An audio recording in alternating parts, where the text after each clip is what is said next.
మొదటి ముద్ర గురించి మనం ధ్యానిద్దాం. Let's study this first seal. ప్రకటన 6:2 మరియు నేను చూడగా ఇదిగో ఒక తెల్లని గుర్రము కనబడెను, దాని మీద ఒకడు విల్లు పట్టుకొని కూర్చుండి ఉండెను, అతనికి ఒక కిరీటం ఇయ్యబడెను, అతడు జయించుటకు బయలు వెళ్ళను. ఓకే, సో ఇది నెరవేరిందా? ఒకవేళ ఈ ముద్ర తీస్తే ఇది నెరవేరిందా? అసలు దీని యొక్క లోతు చూద్దాం. ఇది ఇంతకుముందు ఇది ఒక దేశానికి ఇచ్చి ఉండొచ్చు, ఇది ఒక ఇంటికి ఇచ్చి ఉండొచ్చు. మేబీ నీ ఇంటి నుంచి చీకటి నువ్వు జయించావేమో. ఒక దేశానికి, ఒక ఖండానికి, యావత్ ప్రపంచానికి కూడా దీన్ని వాడచ్చు. సో దేవుడు దీన్ని జ్ఞాపకం చేస్తూ ఇది చేస్తున్నానని ఈ వచనం ద్వారా ఒక వ్యక్తితో, ఒక పురుషుడితో, స్త్రీతో, ఒక సమాజంతో, ఒక రాష్ట్రంతో కూడా మాట్లాడవచ్చు. That's how versatile and powerful and flexible the word of God. Alright, సరే, ఇక్కడ మరి ఈ వచనాన్ని నీకు ఇవ్వచ్చు. నీ జీవితంలో ఒకవేళ నీకు పర్సనల్గా ఈ వాగ్దానం వచ్చింది అనుకోండి, దాని అర్థం ఏంటి? Let us study this. ఇందులో 3 ఉన్నాయి. ఒకటేమో తెల్లటి గుర్రము, ఇంకొకటేమో విల్లు, ఇంకొకటేమో కిరీటము, ఇంకొకటేమో జయించుట. సో ఈ మరి ప్రత్యేకంగా 3 ఏమన్నారంటే white horse and then a bow, విల్లు, ఇంకొకటేమో కిరీటం. Let's study these 3 things. Let us study about a bow. ఇక్కడ మరి తెల్లని గుర్రము, let us read that also to find out what it is. Maybe in the study you can say white horse అంటే మరి అది జ్ఞానము అనొచ్చు. White horse is the word, it could be the word of God, okay, or the wisdom. Bow could be the truth, and horseman is the one who preached the truth. To clearly write down, let us study some verses. యెషయా గ్రంథం 5:28. వారి బాణములు వాడిగలవి, వారి విండ్లన్నీయు ఎక్కుపెట్టబడి ఉన్నవి, వారి గుర్రముల డెక్కలు చెకుముకి రాళ్లతో సమానములు, వారి రథచక్రములు సుడిగాలి తిరిగినట్టు తిరుగును. అంటే ఇవి జయించడానికి, రాజ్యాన్ని ఆక్రమించడానికి కలిగినటువంటి మరి మాటలు, ఇవి పదాలు. గుర్రము, బాణము, జయించుట. ఓకే, యు సీ దట్ నా. అండ్ ఇప్పుడు హబక్కూకు 3:8-9 చదువుదాం. యెహోవా, నదుల మీద నీకు కోపము కలిగినందున, నదుల మీద నీకు ఉగ్రత కలిగినందున, సముద్రము మీద నీకు ఉగ్రత కలిగినందున, నీ గుర్రములను కట్టుకొని రక్షణార్థమైన రథముల మీద ఎక్కివచ్చుచున్నావు. నీ గుర్రములను కట్టుకొని రక్షణార్థమైన రథముల మీద నీవు ఎక్కివచ్చుచున్నావు. So white horse and the crown and the person sitting on the white horse could be the word of God, and especially this could be the word of God taking over. దీని అర్థం ఏంటంటే దేవుని వాక్యము, మరి దేవుని జ్ఞానము, మరి దేవుని వాక్యాన్ని బోధించేవారు, విశ్వాసులు, దాన్ని ప్రకటించేవారు, వీళ్ళు రాజ్యము చేస్తారంట. అంటే వీళ్ళు జయిస్తారంట. They will live a victorious life. ఇది ప్రత్యేకంగా నీ ఇంటికి వచ్చింది అనుకోండి. If it comes to you, నీకు పర్సనల్గా వస్తే, నీ వాక్యము ద్వారా నీ చీకటిని జయిస్తావు, నీ బలహీనతల్ని జయిస్తావు, నీ ఆర్థిక సమస్యల్ని జయిస్తావు, నీ రోగాల్ని జయిస్తావు, నీ కుటుంబంలో శాంతిని తెచ్చుకుంటావు. ఇది నీ ఇంటికి నీకు వచ్చినట్లయితే అలా ఉపయోగపడుతుంది. బట్ ఇక్కడ చూస్తే మరి ప్రకటనలో ఇది యావత్ ప్రపంచానికి అన్నట్టు మరి చూపిస్తున్నాడు. ఇది ప్రపంచానికి అన్నట్టు యోహాను చూపిస్తున్నాడు అని అందరూ అనుకుంటారు. అది కూడా చూద్దాం. Let's see that. హబక్కూకు 3:9. విల్లు వరలో నుండి తీయబడి ఉన్నది, నీ వాక్కుతోడని ప్రమాణము చేసి నీ బాణములను సిద్ధపరిచి ఉన్నావు, భూమిని బద్దలు చేసి నదులను కలగజేసి ఉన్నావు. చూసారా? అంటే దేవుడు ఇక్కడ తన వాక్యాన్ని ఉపయోగించి మరి భూలోకానికి మరి ఆయన జయమివ్వబోతున్నాడు. ఇక్కడ మరి అంటే సంఘానికి ఈ వాక్యం ఇచ్చి, ఇదిగో లోకమంతా వెళ్ళి ప్రకటించండి, అపవాదిని జయించండి, అపవాది క్రియలను లయపరచండి, అపవాది రాజ్యాన్ని మరి కోల్గొట్టండి అని ఆయన సంఘానికి మరి విజయం ఇవ్వచ్చు. This could be for the church in the whole planet. మరి ఈ యొక్క మొదటి ముద్రకు మనము యెషయా 60:2 కూడా మనం కనెక్ట్ చేయొచ్చు. లోకమంతా చీకటి కమ్మి ఉన్నది, ఇప్పుడు నువ్వు లెమ్ము, తేజరిల్లుము, సంగమా లెగు. ఇప్పుడు ఒకసారి యెషయా 60:2 చూద్దాం. చూడుము, భూమిని చీకటి కమ్ముచున్నది, కటిక చీకటి జనములను కమ్ముచున్నది, యెహోవా నీ మీద ఉదయించున్నాడు, ఆయన మహిమ నీ మీద కనబడుచున్నది. ఇక్కడ చూస్తే మరి ఒకసారి మొదటి వచనానికి వెళ్దాం. యెషయా 60:1. నీకు వెలుగు వచ్చి ఉన్నది, లెమ్ము, తేజరిల్లము, యెహోవా మహిమ నీ మీద ఉదయించాను. సాధారణంగా ఒక వాగ్దానం వచ్చింది అనుకుందాం. ఓకే, ఒక వాగ్దానం మీ అందరికి వచ్చింది, దేవుడు ఇది చేయబోతున్నాడు. చాలామంది దేవుడు నమ్ముకుంటారు, మంచి జరుగుతుందని. ఇక్కడ వాగ్దానం వచ్చింది, నీకు వెలుగు వచ్చి ఉన్నదని సంఘంతో చెప్తున్నాడు ఆయన, లేక ఒక వ్యక్తితో చెప్తున్నాడు, ఒక సమాజంతో చెప్తున్నాడు, ఎవరితో అనే చెప్పొచ్చు, ఒక కంపెనీకి చెప్పొచ్చు.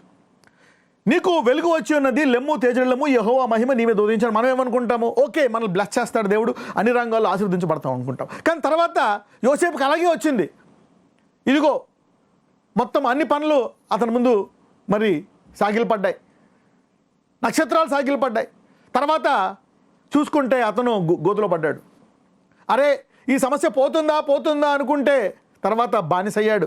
బానిస నుంచి చెరసాల్లోకి వెళ్ళాడు. ఏంటిది మరి దేవుడిచ్చిన వాగ్దానం ఇస్తే ఇలా జరుగుతుంది ఏంటి అనుకున్నాడు. మరి అక్కడ చీకటే కనపడుతుంది. కానీ ఆ చీకట్లో కూడా దేవుడు యోసేపుతో మాట్లాడుతూ బలపరిచి తుదకు ఆ చీకటిలోంచి తీసుకొచ్చి దర్శనాన్ని నెరవేర్చాడు. I hope you are getting it. ఇవన్నీ మీకు చాలాసార్లు చెప్పాను. దావీదు జీవితంలో కూడా అలాగే చేశాడు. నేను నీకు రాజ్యాన్ని ఇస్తాను, నువ్వు మహారాజు అవుతావు. మేబీ దావీదుకి ఇచ్చి ఉండొచ్చు ఈ దర్శనాన్ని. ఇదిగో ఒక తెల్లటి గుర్రం మీద ఎక్కి మరి నీకు ఒక మంచి కిరీటం వేయబడ్డది, నువ్వు జయిస్తావు అని దావీదుకి చెప్పాడు. కహో నేను రాజు అవుతాను అనమాట అనుకున్నాడు. తర్వాత చూస్తే అతన్ని చంపడానికి అనేక సార్లు మరి సౌలు అతన్ని మరి చేతితోటి ఆ యొక్క ఖడ్గముతో ఈటతో చంపాలని చూస్తాడు. దావీదు అంటాడు, నాకు మరణానికి ఒక అడుగే ఉంది ఎలాగా అని మరణగండముతో కొన్ని సంవత్సరాలు చాలా కాలం బాధపడతాడు. ఆ తర్వాత దేవుడు అంటాడు, ఇదిగో నేను నీ సింహాసనాన్ని స్థిరపరుస్తున్నాను, ఈ భూమినంత కాలము నీ నుంచి వచ్చే ఒకరు ఎప్పుడు రాజుగా ఉంటారు. మరి కొంతకాలము ఆయన దావీదు మహారాజు ఒక బెడ్లో ఉన్నారు. తర్వాత యేసయ్య వచ్చి ఇప్పుడు రాజుగా ఉన్నాడు. You see that now how God will deal these verses and how he can use them. ఇక్కడ మరి ఈకు వెలుగు వచ్చి ఉన్నది, లెమ్ము తేజరిల్లము యెహోవా మహిమ నీ మీద ఉదయించినట్టు మనం ఏదో వస్తుంది అనుకుంటే 2వ వచనం చూద్దాం.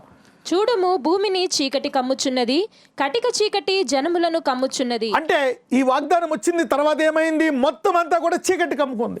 మరి మనము లోకమునకు వెలుగై ఉన్నాము, మనము సామర్థ్యం కలిగిన వారము, వాగ్దానం కలిగిన వారము. The earth is waiting for the manifestation of the Sons of God. దేవుని కుమారులకు ప్రత్యక్షత కొరకు భూమి చూస్తుంది. మనం ఏదో చేయాలి అనుకుంటే చీకటి కమ్ముకుందంట భూలోకాన్ని.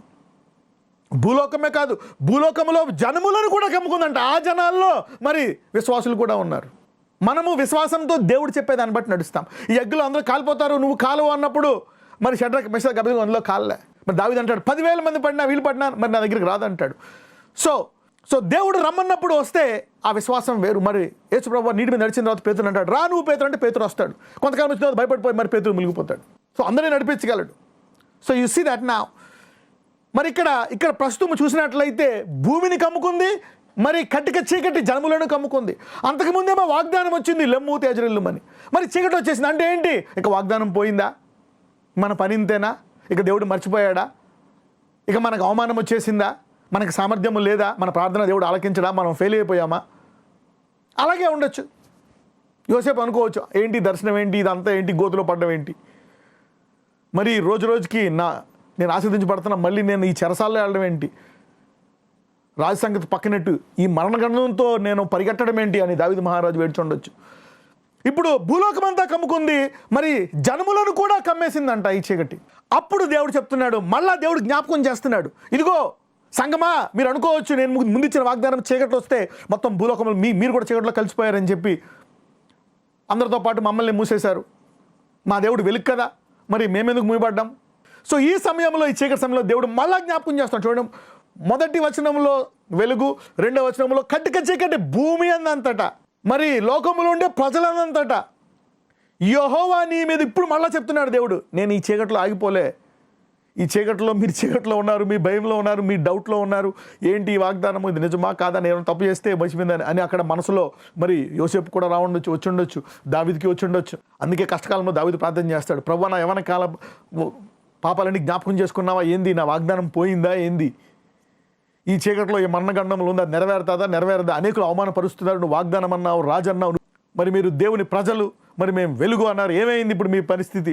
దేవుడు రానున్న కాలంలో మహిమనిస్తున్నాడు. ఇక్కడ చూస్తే యెహోవా నీ మీద, ఇప్పుడు మళ్ళా జ్ఞాపకం చేస్తున్నాడు, యెహోవా నీ మీద ఉదయించున్నాడు. చీకట్లో మాట్లాడుతున్నాడు సంఘంతో, ఇప్పుడు నేను ఉదయిస్తాను, ఆయన మహిమ నీ మీద కనబడుచున్నది. అంటే ఈ చీకటి, ఆ గోతులో యోసేపు పడ్డము, దావీదుకి ఆ మరణగండం రావడం, that is just the beginning of the light. అంటే నీకు చీకటి రావడము అది అంతము కాదు, అయిపోయేది లేదు. నీకు అవమానం రావచ్చు, అందరూ అనుకోవచ్చు, ఓ వాగ్దానం వచ్చిందంట దావీదుకి, దేవుడు స్థిరపరుస్తాడంట, ఏంది ఇప్పుడు చూడు సౌలు తగులుతున్నాడు, మనోడు పరిగెడతా ఉన్నాడు. యోసేపు కూడా అవన్నీ మనసులో వెళ్ళుండొచ్చు, ఏమైంది ఏంటి, నాకు ఈ వాగ్దానం వచ్చింది, నాకు ఇవన్నీ చేశాను, నా పరిస్థితి ఇలా అయిపోయింది, అందరూ అవమానపరుస్తున్నారు, అందరూ 11 మంది అవమానపరిచారు, వాడితో దేవుడు మాట్లాడాడంట, అద్దంట, ఇప్పుడు అక్కడ ఉన్నాడు, గోతులో ఉన్నాడు, చూడు ఏమైందో అనుకుంటున్నారా? వాళ్ళే తర్వాత వచ్చి అందరూ సాగిలు పడ్డారు. You see that. సో దేవుడు ఈ సమయంలో మీరు అనుకోవచ్చు, ఇలాగే మళ్ళీ చీకటి వచ్చేసింది ఏంటి అని. మీరు అనుకోవచ్చు ఇది ఏంటి ఈ సంఘము, ఈ దేవుడు, ఇదంతా ఏంటి ఈ వాక్యము, ఏం జరుగుతుంది అని. నేను ఇప్పుడు చెప్పాను, దేవుడు ప్రతి సమయంలో మాట్లాడడానికి సిద్ధంగా ఉన్నాడు. నువ్వు వెలుగులో ఉన్నప్పుడు, చీకట్లో ఉన్నప్పుడు కూడా ఎందుకు ప్రభు ఇలా జరిగింది ఆయన దగ్గర చెప్పొచ్చు. ప్రభు ఏంటిది, వై డిడ్ దిస్ హ్యాపెన్, ఎందుకు ఇలా జరిగింది, మేము కూడా ఎందుకు ఈ చీకట్లో కలిసిపోయాం. మా నుంచి ప్రభావం వెళ్ళి ఇతన్ని స్వస్థపరచాలి కదా, మా నుంచి చీకటి వెలుగవ్వాలి కదా, మరి మేమెందుకు ఈ చీకట్లో పాలుభాగస్తులైపోయాం. అయితే దేవుడు చెప్తున్నాడు, ఇప్పుడు కూడా మాట్లాడుతున్నాడు చీకటి. అంటే చీకటికి ముందు చెప్పాడు నేను నిన్ను లెమ్ము తేజరిల్లెమ్మని, చీకటి తర్వాత కూడా చెప్తున్నాడు ఇదిగో నేను నీ మీద ఇంకా వెలుగుతాను. నజరేయుడైన యేసయ్య యాకోబు విల్లు, అనేక మంది విల్లులు అతను బాధ పెట్టిన తుదకు యాకోబు విల్లుకి నువ్వు అధిక బలాన్ని ఇచ్చావు. అనేకులు దర్శనాలు ఉన్నాయి కానీ నెరవేరట్లే. సో ఇప్పుడు దాకా సామర్థ్యం లేని ఆ విల్లుకు దేవుడు సామర్థ్యం ఇవ్వబోతున్నాడు. He's telling now I will rise up my word. శత్రువు 10 రెట్లు ఎదిగితే మనము మన దేవుని కృప ద్వారా 100 రెట్లు ఎదిగి మన దేవుడి నామానికి మహిమ తీసుకురావచ్చు. ఆమేన్.